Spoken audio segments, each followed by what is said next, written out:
Início de gravação. Cadê? Ah, tá. Então tá. Então começou a gravação. Hoje nós vamos falar sobre prescrição e decadência dentro do Código de Defesa do Consumidor. Tá? Prescrição e decadência dentro do Código de Defesa do Consumidor e também, por reflexo, a gente vai ver logo em seguida, a garantia também, ou as garantias no CDC. Tá? Então, primeiro vamos começar com uma introdução geral do que seria prescrição e decadência. Eu sei que todos vocês já estudaram, né? A maior parte de vocês já está concluindo o curso, então parece que a gente vai estar tivendo uma olhada aqui em falar em prescrição e decadência.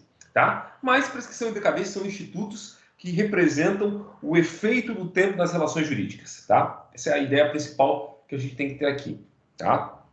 São institutos que são distintos, têm razões diferentes de existência, mas que obedecem pelo menos 3 elementos em comum. Quais são esses 3 elementos em comum? O primeiro elemento em comum, tá, entre a prescrição e a decadência, tá, é a sua finalidade.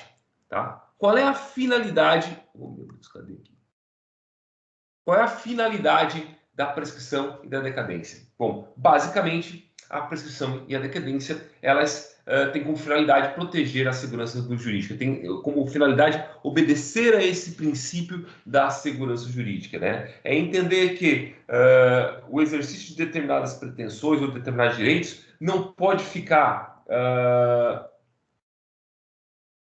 aliás, que aquele sujeito passivo, dizendo melhor, de algum tipo de pretensão ou direito, tá, não pode ficar ad eterno sujeito àquela relação jurídica, aos eventuais efeitos de uma determinada situação jurídica. Né? Então, a finalidade da prescrição e da decadência é a proteção da segurança jurídica.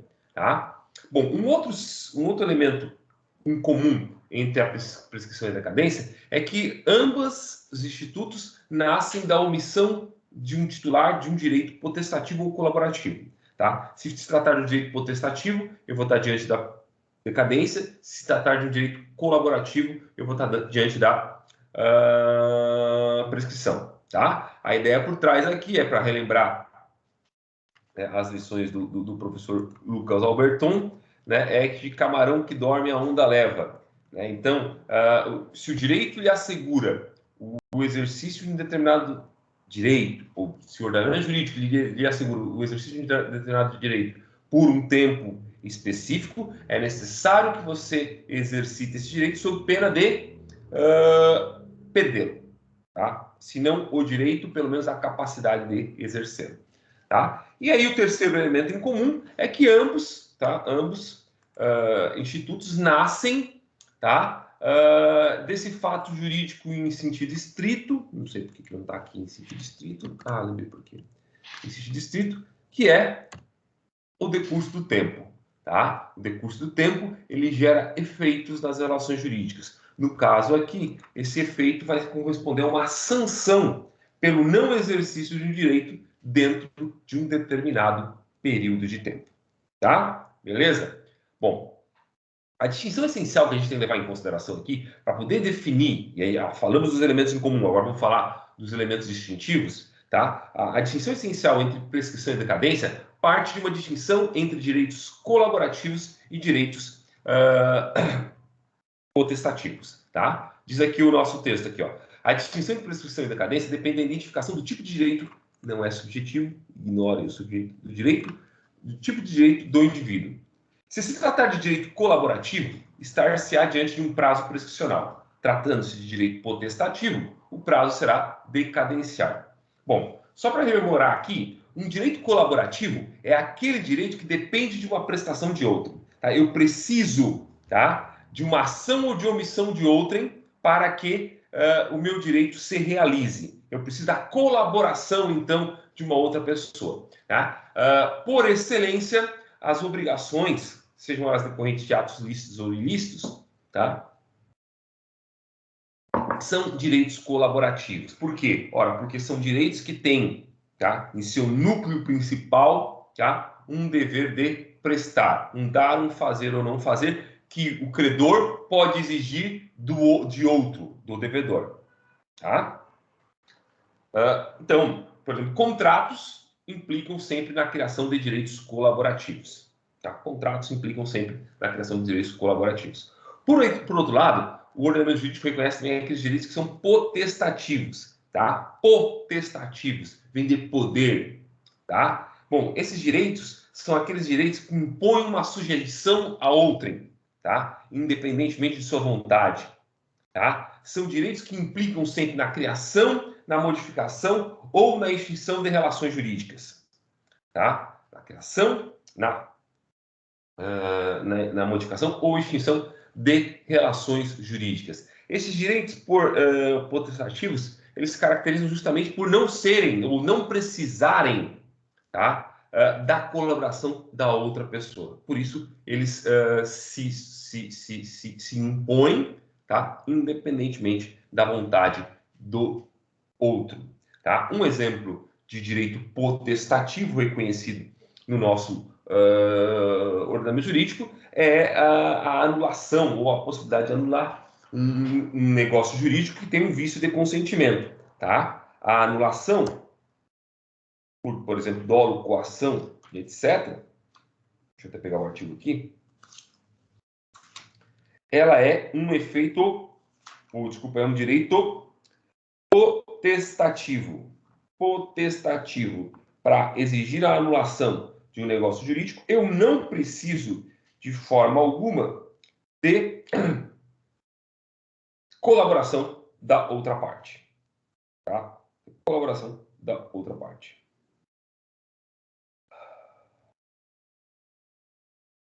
Beleza? No caso, o prazo prescricional, o prazo decadencial,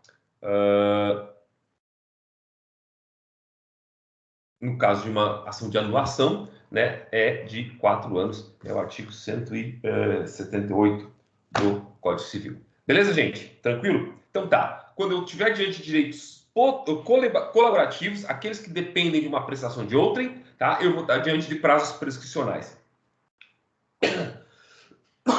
Se o direito, todavia, for potestativo, eu estarei diante de um prazo decadencial. Vamos fazer aqui uma pequena definição do que é prescrição e do que é decadência, para a gente poder entrar no estudo desses institutos dentro do Código de Defesa do Consumidor. Tá? Então, o que é a prescrição? A prescrição parte da ideia de que um direito ou uma obrigação, tá? Ele gera um direito de exigir de outra pessoa determinado comportamento. Tá? Então, uma obrigação, por exemplo, um direito colaborativo, gera o direito de exigir de determinada pessoa, de outra pessoa, a realização de determinado comportamento. Não havendo a realização desse comportamento, ou seja, havendo lesão, havendo descumprimento, nasce para o titular do direito, ou seja, para o credor, a possibilidade de exigir do devedor, tá, o cumprimento da obrigação. Bom, essa possibilidade de exigir do devedor, tá, o cumprimento de determinada prestação, tá, a gente vai denominar de pretensão. Por isso que o artigo 189 fala: violado o direito, nasce para o titular a pretensão. E aí vem: a qual se extingue pela prescrição nos prazos a que aludem os artigos 205 e 206. Então, o que é a prescrição? A prescrição, tá, é a sanção decorrente do não exercício da pretensão no tempo determinado pela lei. Tá? Vejam, o não exercício da pretensão. Olha que interessante o artigo 189. Violado nasce o direito para... violado o direito, nasce para o titular a pretensão. Vejam que a legislação, o legislador, ele estabelece uma distinção entre direito e pretensão. Tá? A pretensão só nasce com a violação do direito. Tá? E a prescrição atinge a pretensão e não o direito. Atinge a exigibilidade do direito, tá? E não o direito em si. Tá? Violado o direito, nasce para o titular a pretensão, a qual se extingue pela prescrição. Tá? O que se extingue pela prescrição é a pretensão e não o direito. Por isso que a gente, lá no direito civil, a gente vai ter a figura da obrigação natural. O que é a obrigação natural? A obrigação natural é aquela obrigação em que não existe mais exigibilidade jurídica, mas em que o direito ainda existe. Tá? É o caso da dívida de jogo ou aposta. É o caso da dívida prescrita. Né? Ora, o que é a dívida prescrita? A dívida prescrita é uma obrigação natural. Tá? O devedor, tá? O devedor continua obrigado ao cumprimento da prestação na dívida prescrita. O credor ainda tem o direito ao cumprimento. No entanto, ele tem direito ao crédito. No entanto, não lhe assistem meios jurídicos para exigir esse crédito na medida em que ocorreu a prescrição. A prescrição fulminou a pretensão, mas deixou intacto o direito. Tá? O Pontes de Miranda, ele definia, então, prescrição como uma exceção. O que é exceção? Exceção é a defesa. A defesa que alguém tem contra o que não exerceu durante certo tempo, que é alguma regra jurídica fixa, a sua pretensão ou ação. Tá? Dica base, que provavelmente todo professor de direito civil que você estiver na vida vai falar, quando se ensinar prescrição e decadência, vai lhes ensinar. Os prazos prescricionais do Código Civil são os prazos definidos nos artigos 205 e 206. Tá? Todos os outros prazos estabelecidos no Código Civil são prazos decadenciais. Os prazos prescricionais são os dos artigos 205 e 206. Todos os demais prazos previstos no Código Civil são prazos decadenciais. Beleza? Bom, isso diz respeito ao direito potestativo. Então, não havendo cumprimento, tá? Não havendo cumprimento, a violação do direito nasce pretensão. Se eu não exercer a pretensão, ou seja, o direito de exigir do outro a colaboração, o comportamento comprometido, né? Dentro de determinado prazo, ocorre a prescrição. Bom, a decadência, por outro lado, ela ocorre naquelas situações em que há o não exercício de um direito potestativo. Tá? Então, eu tinha o direito de exigir ou de requerer a anulação de determinado negócio jurídico, mas não o faço dentro do prazo legal. Aí, nesse caso, o próprio direito, tá, desaparece. Eu perco o direito de requerer a anulação do negócio jurídico, tá? Então, a decadência é a sanção decorrente do exercício de um direito potestativo no tempo determinado pela lei, tá? Decadência é a sanção decorrente do não exercício de um direito potestativo no tempo determinado pela lei, tá? Bom, os prazos decadenciais no Código Civil serão todos aqueles prazos que não estejam entre os prazos 205 ou entre os artigos 205 e 206 do Código Civil. Beleza? Essa é uma breve introdução, tá, para o nosso assunto de hoje, que é justamente a prescrição e a decadência no CDC. Tá? Ponto fundamental para que a gente possa entender prescrição e decadência no CDC. A prescrição vai valer e vai dizer respeito sempre à responsabilidade pelo fato do produto ou do serviço. Então, havendo responsabilidade pelo fato do produto ou do serviço, tá? Há prescrição, há prazos prescricionais. Havendo responsabilidade pelo vício do produto ou do serviço, há prazos decadenciais. Tá? Então, essa é a divisão essencial que a gente tem que fazer. A gente vai começar com o mais fácil desses institutos, que é a decadência no CDC. A decadência no CDC está prevista no artigo 26.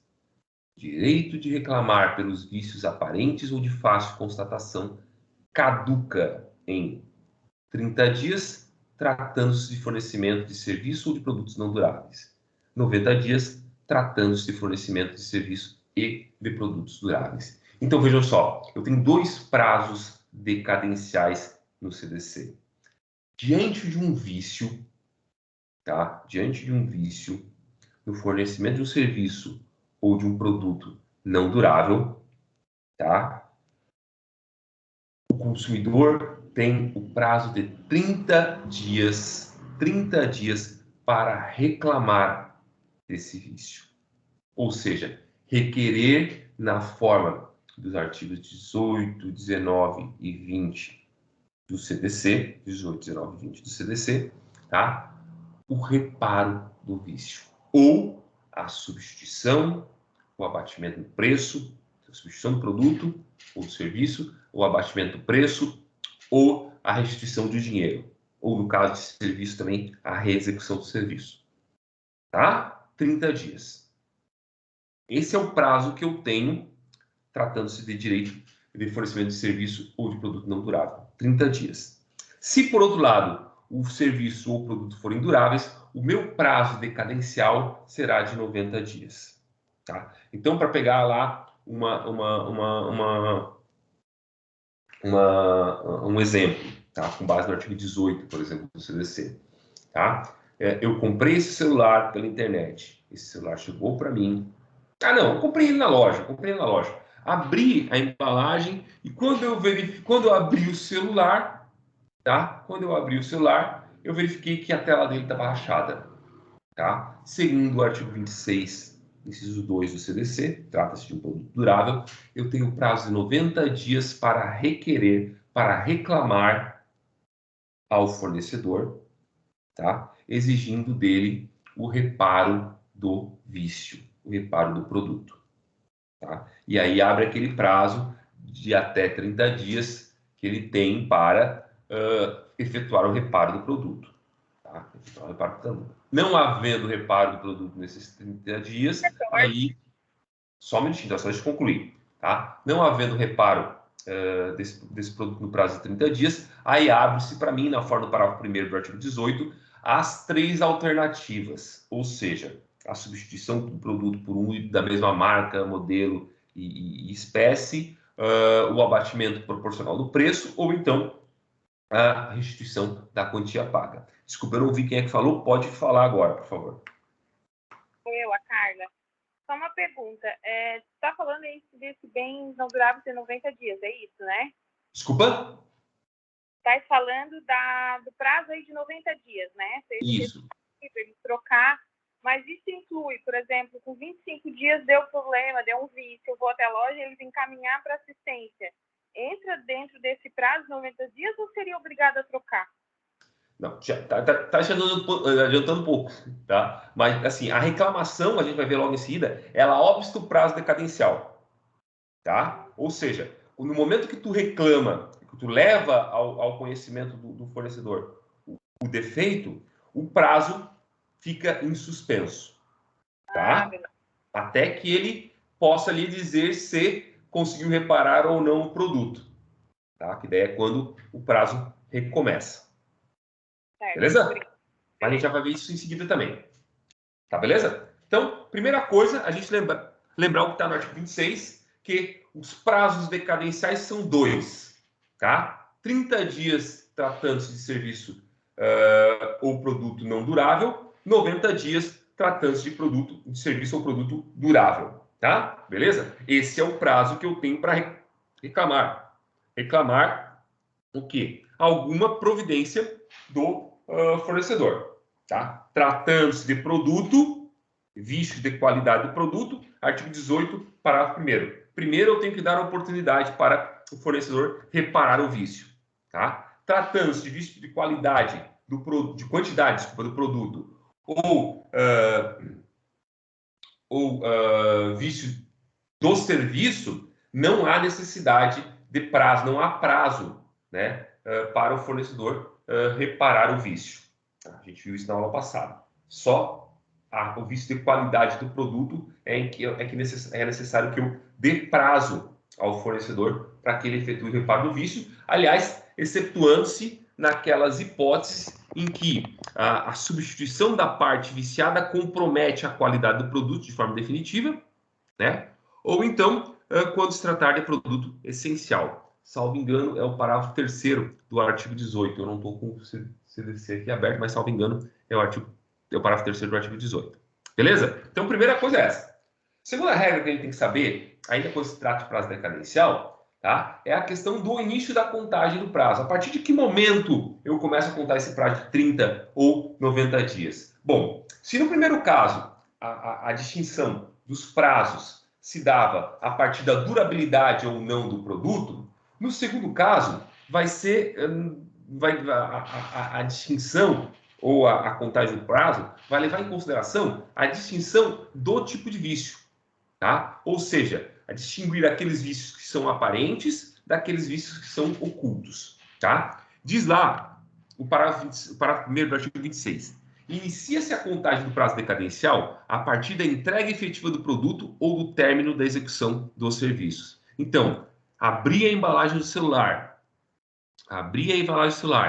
verifiquei que esse celular estava com a tela quebrada, tá? Bom, neste momento, nasce ou abre-se para mim, assim, começa a contar para mim o prazo de 90 dias para que eu efetue a reclamação, tá? A reclamação exigindo, então, o reparo do produto. Agora, então, vamos lá, a tela do celular não tem muita dificuldade. Agora, pode ser que o vício seja um vício oculto. Aí diz o artigo 26, parágrafo 3º. Tratando-se de vício oculto, o prazo decadencial inicia-se no momento em que ficar evidenciado o defeito. Tá? Aqui, de novo, o legislador está sofrendo de atecnia, né? Porque se trata de vício e não de defeito. A gente já viu isso. Mas imagine aquela situação que eu comprei o celular, né? E ali estou bem tranquilo e feliz, de repente, com mais de 1 mês, 2 meses de uso, eu começo a verificar que essa bateria desse celular, do nada, descarrega de uma hora para outra. Veja, aqui eu estou diante de um vício oculto, um vício de difícil, tá? Que não é aparente, né? Que não é evidente. Nesse caso, tá? É a partir do momento que se evidencia esse vício, é que começa a correr o prazo de 90 dias para que eu exija o reparo do produto. Beleza? Tranquilo? Acho que aqui não tem maiores dificuldades, né? Buenas. Aí, para entrar no tema que a Carla levantou aqui, tá? Nós temos as causas obstativas da decadência, tá? Como regra, o artigo 207 do Código Civil, ele diz que não se aplicam à decadência as normas que impedem, suspendem ou interrompem a prescrição. Impedem, suspendem ou interrompem a prescrição. Então, não haveria a aplicação na decadência, tá? A decadência, de causas suspensivas ou interruptivas da prescrição, tá? Uma das exceções é a exceção do artigo 26, parágrafo 2º do CDC, tá? O parágrafo 2º do artigo 26 diz assim, ó, obstam a decadência, a reclamação comprovadamente formulada pelo consumidor perante fornecedor de produtos e serviços, até a resposta negativa correspondente, que deve ser transmitida de forma inequívoca. E 3, a instauração de inquérito civil até o seu encerramento. Então, a reclamação formulada pelo consumidor ao fornecedor ou a instauração de inquérito civil pelo Ministério Público, tá? Ela obsta o prazo decadencial. Obsta o prazo decadencial. A expressão do legislador obstam, tá? Ela foi extremamente infeliz. Por que ela é extremamente infeliz? Ela é extremamente infeliz porque ela não permite que a gente identifique se uma causa obstativa à decadência, tá, implica na suspensão ou na interrupção do prazo decadencial, tá? E qual é a relevância de distinguir suspensão e interrupção ou de interrupção? Basicamente, talvez se estiver uma olhada, vocês talvez lembrem disso, né? A suspensão do prazo, tá? Ela implica que o prazo recomeça a contar da onde parou, tão logo cessada a causa obstativa, tá? Enquanto que, tratando de interrupção, tá? O prazo zera e começa a contar de novo. Então vamos lá. Se a causa obstativa for suspensiva, se a causa obstativa for suspensiva e eu apresentar o meu produto, se eu apresentar o produto para apresentar a reclamação para o fornecedor, perante o fornecedor, com 20 dias após, sei lá, para manter o que eu estou falando, com 83 dias, tá? Desde que o vício ficou evidenciado, tá? Quando o fornecedor ele der a resposta, tá? Quando o fornecedor der a resposta dele, tá? Se negando, por exemplo, a efetuar a substituição do produto, tá? Ou então o seu conserto, o prazo que eu tenho para reclamar será de 7 dias. Por quê? A contagem do prazo é retomada da onde parou. Se se tratar de interrupção, no entanto, a reclamação faz zerar o prazo. Logo, quando houver a resposta negativa do fornecedor, tá? O prazo começa do zero. Tá? O prazo começa do zero. Então, eu tenho novos 90 dias. A posição da doutrina é absolutamente dividida. Não tem posicionamento majoritário. Mais ainda, a jurisprudência, pelo menos até onde a gente conhece, não se pronunciou sobre isso. Tá? Aliás, a jurisprudência geralmente não enfrenta, tá, essa distinção entre suspensão e interrupção, utilizando geralmente esses termos como sinônimos, o que não são. Tá? O que não são. Tá? Mas o fato é que tanto a reclamação formulada perante o fornecedor quanto a abertura de inquérito civil são causas que obstam o prazo prescricional. Tá? Fazem cessar o prazo prescricional. Ou prescricional, não. Decadencial. Desculpa. Prazo decadencial. Beleza? Tá? Lembrando que a reclamação é formulada pelo consumidor perante o fornecedor, tá? E o inquérito civil é aquele lá de que dispõe o Ministério Público para a propositura de ações coletivas, geralmente a ação civil pública nas relações de consumo. Sobre a reclamação, eu queria fazer dois apontamentos, tá? O primeiro apontamento diz respeito à reclamação perante o PROCON. Vejam que o artigo 26, parágrafo 2º, é bem claro. A reclamação comprovadamente formulada pelo fornecedor, pelo consumidor, perante o fornecedor. Tá? Então, a rigor, pelo que dispõe o artigo 26, parágrafo 2º, inciso 1º, tá? A reclamação, para que ela possa obstar o prazo decadencial, necessariamente deve ser formulada perante o fornecedor. A reclamação formulada perante o PROCON não é causa obstativa, tá, à decadência. Beleza? Não bastasse o texto claro da lei, a gente pode ainda, tá, defender essa posição, que é uma posição bastante consistente na doutrina, tá? Analisar o veto, ou a mensagem de veto proferida pelo presidente da República no que diz respeito ao inciso 2 do parágrafo 2º do artigo 26. Originariamente, o parágrafo 2º tinha um inciso 2º que dizia o seguinte: a reclamação formalizada perante os órgãos ou entidades com atribuições de defesa do consumidor pelo prazo de 90 dias. Então, além da reclamação comprovadamente formulada pelo consumidor perante o fornecedor e a instauração do inquérito civil, havia uma terceira hipótese, que era a reclamação formalizada perante os órgãos ou entidades com atribuições de defesa do consumidor, tá? Pelo prazo de 90 dias. Buenas. Esse dispositivo foi vetado. A justificativa do veto, a razão do veto do presidente da República à época, foi que esse dispositivo ameaçava ou ameaça a estabilidade das relações jurídicas, pois atribuía à entidade privada função reservada por sua própria natureza aos agentes públicos.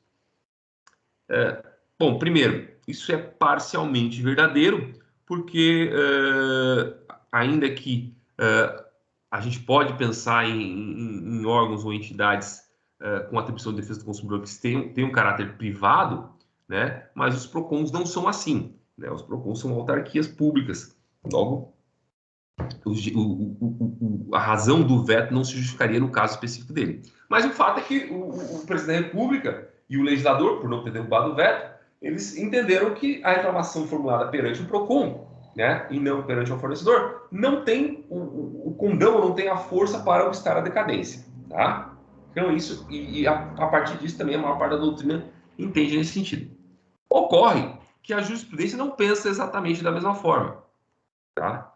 A jurisprudência, pelo contrário, pensa de forma diferente, né? Se vocês observarem esse julgado aqui do Tribunal de Justiça de Santa Catarina, vocês vão ver que o Tribunal de Justiça de Santa Catarina entende que a reclamação feita perante o PROCON é considerada uma causa suspensiva da decadência, até a resposta negativa correspondente. Tá? Então vejam que, neste caso, o Tribunal de Justiça fez uma interpretação em que entende que a reclamação feita perante o PROCON é sim causa obstativa da decadência, ainda que parte significativa da doutrina não entenda dessa forma. Tá? A reclamação teria que ser feita para ser válida, ou seja, ser válida como causa obstativa da decadência, deveria ser formulada perante o fornecedor, tá? E não perante o PROCON. Não é o entendimento da jurisprudência, pelo menos da jurisprudência catarinense. Tá? Bom, e qual é a forma dessa reclamação? Tá? Qual é a forma dessa reclamação? Bom, o CDC, ou desculpa, o CDC não, o STJ, tá? O STJ, ele formulou o seguinte entendimento. É o recurso especial 1.442.587, relatoria da ministra Nancy Andrighi. Tá? A lei não pré-estabelece uma forma para a realização da reclamação, exigindo apenas comprovação de que o fornecedor tomou ciência inequívoca quanto ao propósito do consumidor de reclamar pelos vícios do produto ou serviço. A reclamação obstativa da decadência, prevista no artigo 26, parágrafo 2º, inciso 1 do CDC, pode ser feita documentalmente, por meio físico ou eletrônico, ou mesmo verbalmente, pessoalmente ou por telefone. E, consequentemente, a sua comprovação pode dar-se por todos os meios admitidos em direito. Tá? Admitindo-se que a reclamação ao fornecedor pode dar-se pelas mais amplas formas admitidas, sendo apenas exigível ao consumidor que comprove sua efetiva realização, inviável o julgamento antecipado da lide quando expleitou a produção de prova oral para tal desiderato. Então vejam só, o que o STJ está dizendo assim? Ó, a lei não estabelece como deve ser feita essa reclamação. Ora, não havendo uma forma estabelecida na lei, tá? A reclamação não pode ser feita de qualquer forma, tá? Documentalmente ou verbalmente, por meio físico, eletrônico, pessoalmente ou por telefone, tá? Se ela for feita pessoalmente, verbalmente e pessoalmente, tá? Ela existe. Ela existe. É isso que o STJ está falando. Ela existe e ela é válida, tá?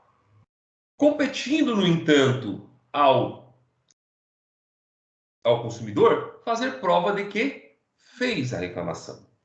Claro, uma prova, um ônus probatório que pode ser invertido em desfavor do fornecedor. Beleza?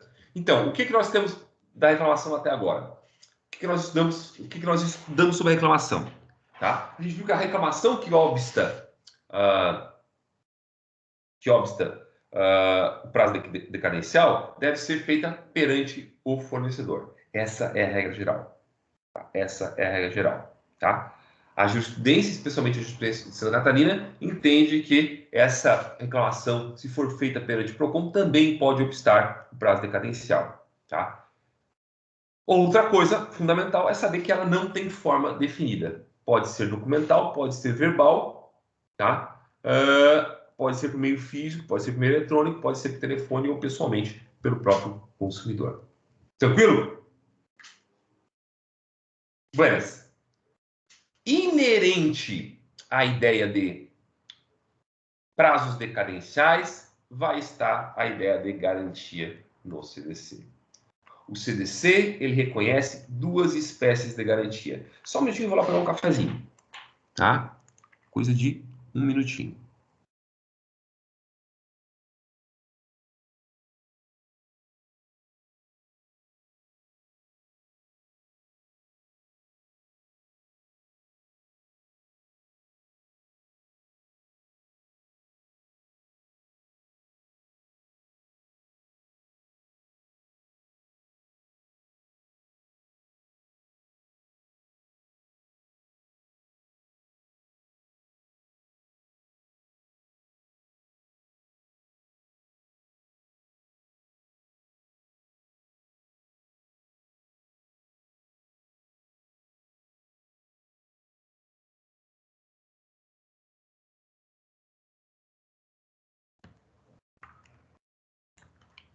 Sigamos, tá? Então, como eu estava falando para vocês, a questão das garantias no CDC, ela está intimamente ligada com a ideia de decadência, tá? O CDC, ele prevê duas espécies de garantia.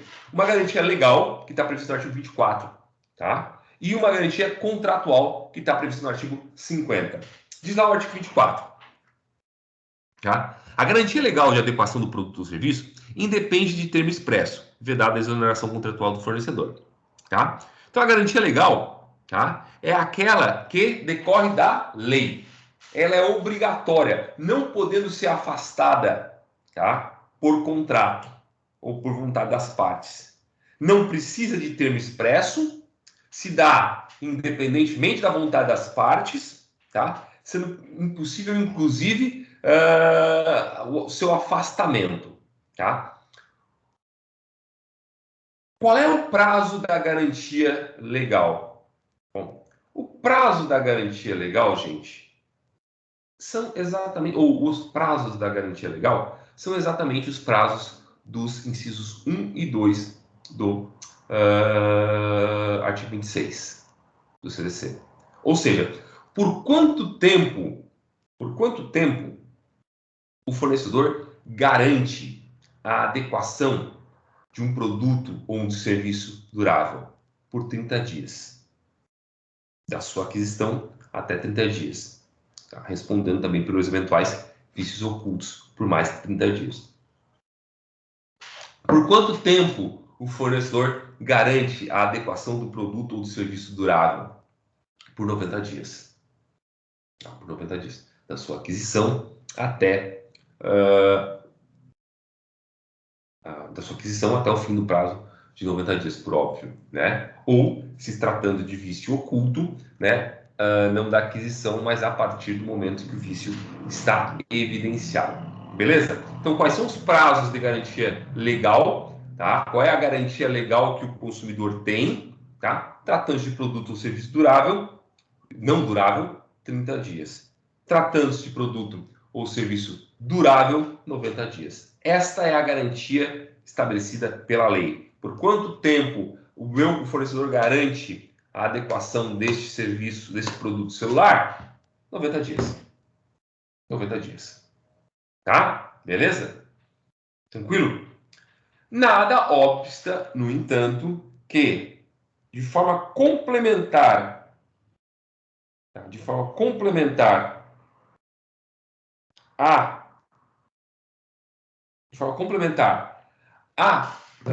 garantia legal, eu possa estabelecer, as partes, consumidor e fornecedor, possam estabelecer uma garantia contratual. Tá? A garantia contratual, que não tem prazo definido, porque cabe às partes estabelecer o prazo que elas bem entenderem, tá? 1 ano, 90 dias, 5 anos, 20 anos, a vida toda, pouco importa, tá? A garantia contratual está prevista no artigo 50, caput. A garantia contratual é complementar à legal e será conferida mediante termo escrito. Tá? Esse artigo, que traz ali no parágrafo único também uma especificação de como deve ser o termo de garantia, né? O termo de garantia, o equivalente, deve ser padronizado e esclarecer de maneira adequada em que consiste a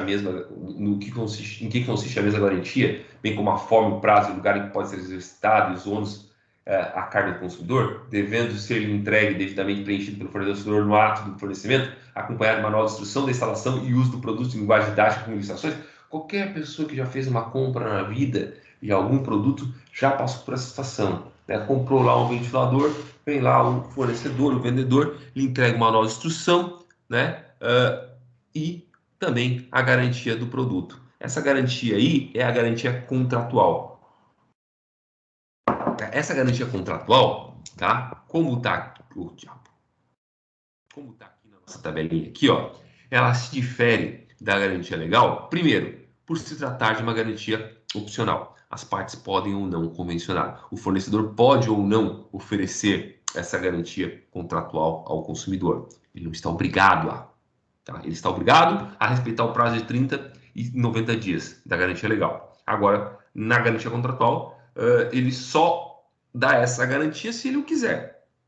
Se ele quiser dar. Tá? Segundo lugar, outra diferença é que, ao contrário da garantia legal, ela depende de termo expresso, sim, tá? Na forma do parágrafo 1 do artigo 50. Tá? Então não decorre da lei, tem que estar documentado, tem que ser escrita. E uma terceira característica dela é que ela é complementar à garantia legal. Tá? Essa ideia de complementariedade à garantia legal é que nos leva à questão da contagem do prazo. A partir de que momento, havendo garantia legal e garantia contratual, a partir de que momento ou como eu conto o prazo de garantia? Tá? Vejam, eu tenho duas correntes aqui, tá? E já adianto que a segunda corrente é aquela que prevalece na jurisprudência.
Pessoal, tivemos um pequeno problema que eu não sei o que aconteceu. Voltamos? Ah, tá. Então voltamos. Deixa eu ver se está gravando ali certinho. Está gravando certinho.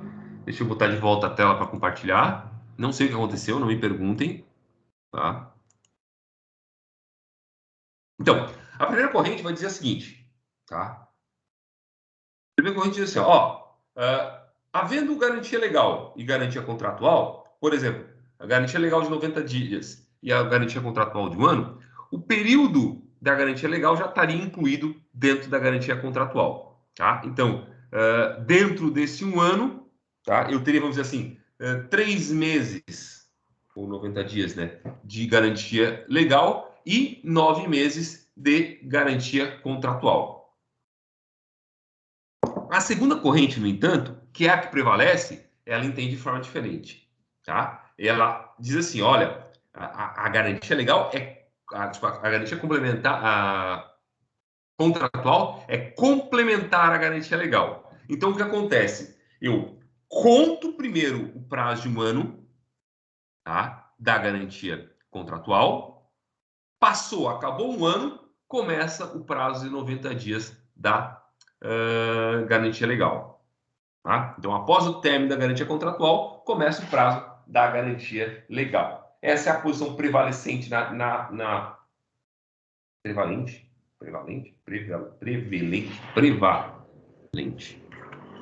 na jurisprudência, tá? Sendo que tem inclusive aqui um precedente do STJ, o recurso especial 547.794, relatoria da ministra Maria Isabel Galotti, de 2011, que diz assim, o prazo decadencial para reclamação de serviços de vícios de produto, artigo 26 do CDC, não corre durante o período de garantia contratual, tá? Não corre durante o período de garantia contratual. Tá certo? Beleza? Com isso, a gente encerra a parte de decadência e garantia no CDC, tá? Como eu prometi para vocês, não é de fato uma coisa assim assaz complicada, tá? Buenas. Professor, Oi. eu tenho uma dúvida, porque assim, o professor acabou de falar que a segunda teoria que prevalece atualmente, né? E que primeiro é contada a garantia contratual para depois a da lei, certo? Isso. Acontece que tem alguns contratos que são feitos de garantia que tem menos abrangência, são só para certas ocasiões, diferente da lei, que ela acaba sendo mais abrangente, digamos assim. Nesses casos, ainda é contado, porque quando eu trabalhava no PROCON, a gente contava se acontecia nos primeiros 90 dias como se fosse a da lei. Sim, é. Certo? E não a contratual, porque às vezes a contratual acaba protegendo um pouco menos os vícios, digamos assim. É que daí depende da aplicação da proteção, entende? A contratual, ela pode ser sim limitada, mais limitada do que aquela garantia dada pela legal, entende? Então, sei lá, agora não consigo pensar num exemplo concreto, mas não sei se tu entende. Olha só, a legal, ela não pode ser limitada, tá? Então, o fornecedor vai responder por todo e qualquer vício de inadequação do produto ou do serviço pelo período da garantia legal. Na garantia contratual, no entanto, ele pode estabelecer o quê? Ele pode estabelecer limites à sua responsabilização. Tá? E porque aí está dentro do espaço da autonomia da vontade. Não por outra razão que a lei exige, quando se tratar de garantia contratual, tá? Vou botar aqui, ó. Cadê? Tá? Ó, a forma, o prazo e o lugar que pode ser exercitada. E o ônus a cargo do consumidor. Tá? Ou seja, isso implica que sim, o fornecedor pode limitar a sua responsabilidade quando se tratar de responsabilidade, ou desculpa, quando se tratar de garantia contratual, tá? Pode limitar, né? Desde que ele leve a informação clara ao consumidor sobre essa limitação. Tá? E aí, obviamente, por que o PROCON já partia do prazo de 90 dias? Simplesmente porque aquelas situações provavelmente não estavam envolvidas na garantia oferecida pelo fornecedor, na garantia contratual fornecida pelo fornecedor. Agora, havendo sim garantia contratual abrangente, tá? E a garantia legal, eu conto esses dois prazos. Então, eu tenho a possibilidade de contar o prazo de 1 ano mais 3 meses. Tá? 1 ano mais 3 meses. Perfeito? Perfeito, mas desculpa, porque eu não entendi por que a gente conta primeiro 1 ano para depois os 90 dias, ao invés dos primeiros 90 dias para depois de 1 ano. Porque, no caso, quando a de 1 ano é mais limitada, certo? A aplicação é diferente. É regra isso do primeiro contar contratual para depois contar a legal? Sim. E se meu aparelho tiver algum problema que não é suportado pela garantia contratual no prazo de Perfeito. 90 dias? Mas aí é que está a questão. Tá? Não é suportado pela garantia contratual, tu não vai contar a garantia contratual. Tu vai contar a garantia legal. Ah, entendi. Perfeito? Entende? Entendi. São complementares? São complementares. Mas assim, se a garantia contratual diz que esse defeito, não, esse vício, não está abrangido pela garantia contratual, bom, pode não estar abrangido pela garantia contratual, mas estará pela garantia legal, perfeito? Sim, Daí entendi, porque tu professor. conta os 30 dias e não 1 ano. Tá? Agora, Entendi. se o vício for abrangido tanto pela garantia contratual quanto pela legal, aí eu conto 1 ano mais 3 meses. 1 ano mais 90 dias. Entendi agora, professor. Muito obrigada. Tá? Não, imagina. É bom para deixar bem claro aqui a situação. Perfeito, gente? Então, é isso sobre decadência e garantia. Tá? Decadência e garantia. Bom, aí vem a questão do prazo prescricional no CDC, a prescrição no CDC. O CDC tem um único artigo que trata sobre prescrição. É o artigo 27. Ele diz assim, ó, prescreve 5 anos a pretensão à reparação pelos danos causados por fato do produto ou do serviço, previsto na seção 2 deste capítulo, iniciando-se a contagem do prazo a partir do conhecimento do dano e de sua autoria. Então, em regra, o CDC estabelece que o prazo prescricional, tratando-se de relação de consumo, é de 5 anos. Tudo parece muito simples, mas na verdade não é. Tá? Na verdade não é por quê? Porque a posição prevalecente nos tribunais brasileiros, tá? Em especial no STJ, é no sentido de que esse prazo prescricional de 5 anos, tá? Se aplica apenas e tão somente naquelas situações em que há um acidente de consumo, ou seja, que há um dano, tá, à incolumidade física ou psíquica do consumidor. Tá? E aí, o próprio STJ vai dizer que, na ausência de outros prazos prescricionais, que não esse de 5 anos, que se aplicaria apenas aos acidentes de consumo, tá? Necessariamente deve-se buscar no Código Civil, com base na teoria do diálogo das fontes, que a gente estudou lá no primeiro dia de aula, no segundo dia de aula, na verdade, tá?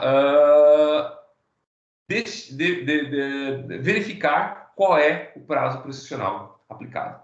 Eu trago como exemplo desse posicionamento esse trecho do acórdão do recurso especial 1.032.952 de relatoria da ministra Nancy Andrighi, que é de 2009, em que fala bem assim, ó, a incidência da regra da prescrição prevista no artigo 27 do CDC tem como requisito essencial a formulação de pedido de reparação de danos causados pelo fato do produto ou do serviço, o que não ocorreu na espécie. Ante a ausência de disposições do CDC acerca do prazo prescricional aplicável à prática comercial indevida de cobrança excessiva, é de rigor a aplicação das normas relativas à prescrição incumpridas no Código Civil. Então, eu tenho uma regra que se aplica à reparação por danos decorrentes de acidente de consumo. Agora, quando eu estiver diante de outros tipos de pretensões, que não a mera reparação por dano causado por acidente de consumo, eu vou ter que aplicar prazos prescricionais derivados do Código Civil e não prazo prescricional de 5 anos do artigo 27. E isso gera uma série de problemas, porque há uma gigantesca divergência jurisprudencial sobre os prazos aplicáveis. Tá? Eu trouxe aqui quatro situações, na verdade, de aplicação dos prazos do CDC, dos prazos prescricionais do Código Civil, desculpa, nas relações de consumo. Primeiro, quando a gente está diante do inadimplemento contratual, e aí a gente já começa com duas posições divergentes, tá? Outra situação, que é a da repetição de indébito, que também vai ter duas situações divergentes. A prestação de contas, tá? E a negativação indevida. Tá? Então, vamos ver essas três situações. Então, a primeira pretensão, aqui que a gente vai discutir sobre a prescrição, é do ressarcimento ou indenização por perdas e danos decorrentes de inadimplemento contratual, descumprimento de contrato. Tá? A posição do STJ, a maior parte das decisões do STJ, entendem que, estando diante de um inadimplemento contratual, a pretensão, tá, de indenização por perdas e danos, tá, ela prescreve no prazo de 10 anos. Tá? Vejam, o Código Civil, para quem não lembra, ele traz dois regimes de prazos prescricionais.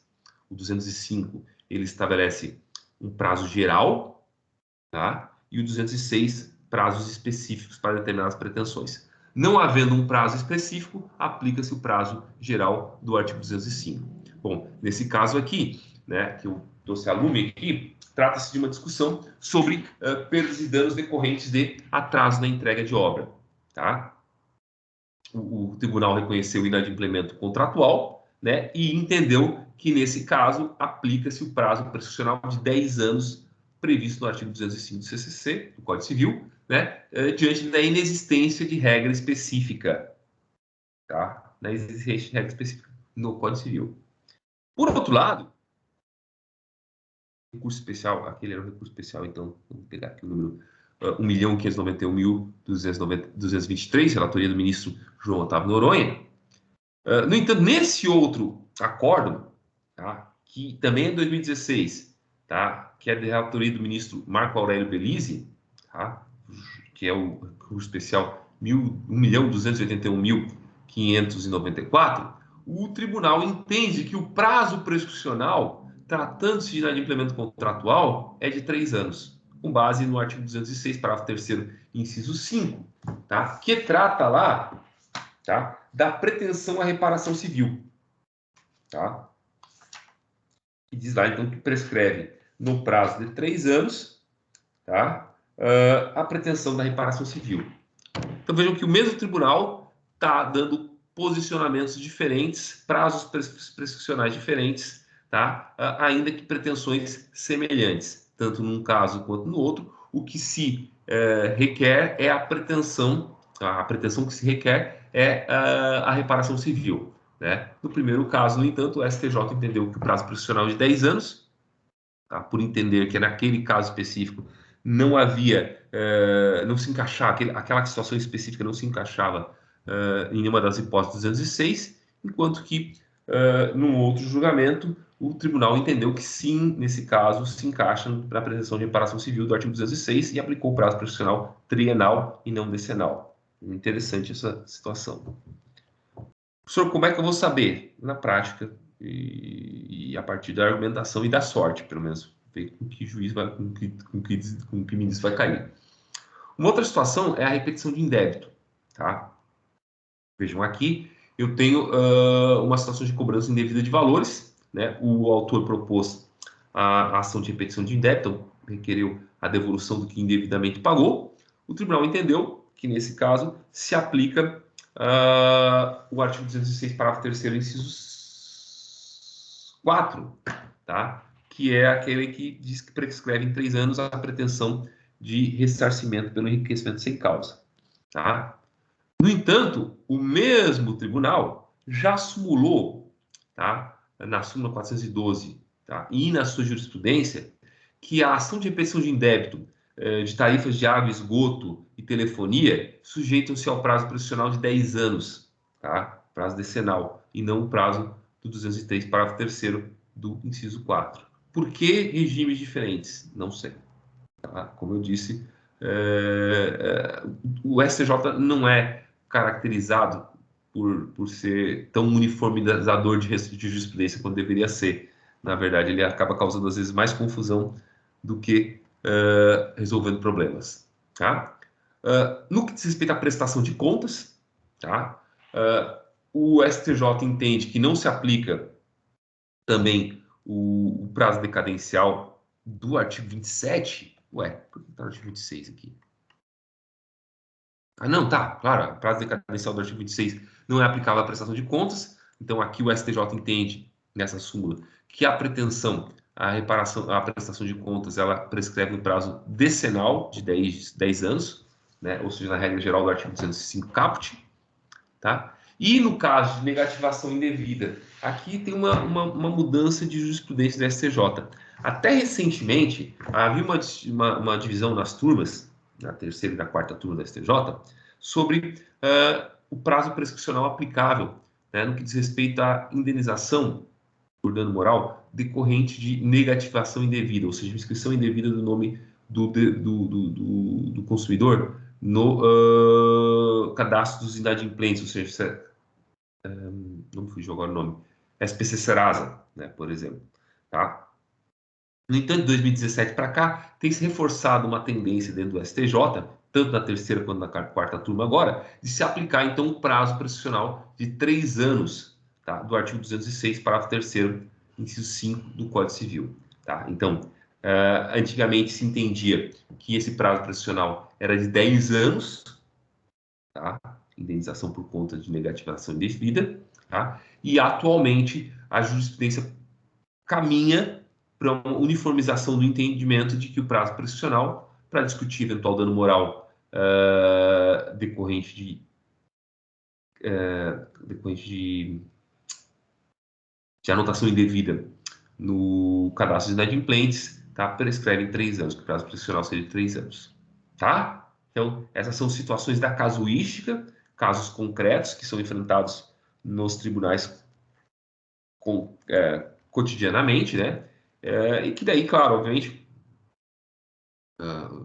quando a gente está diante da prática, o ideal é a gente sempre buscar, né, analisar dentro das jurisprudências dos tribunais como está se encaminhando a jurisprudência, tá? Mas, a princípio, esses são os principais pontos no que diz respeito à prescrição no CDC. Então, eu tenho uma regra geral do artigo 27, prescreve em 5 anos a pretensão de reparação por danos, tá? Decorrentes de fato do produto de serviço, tá?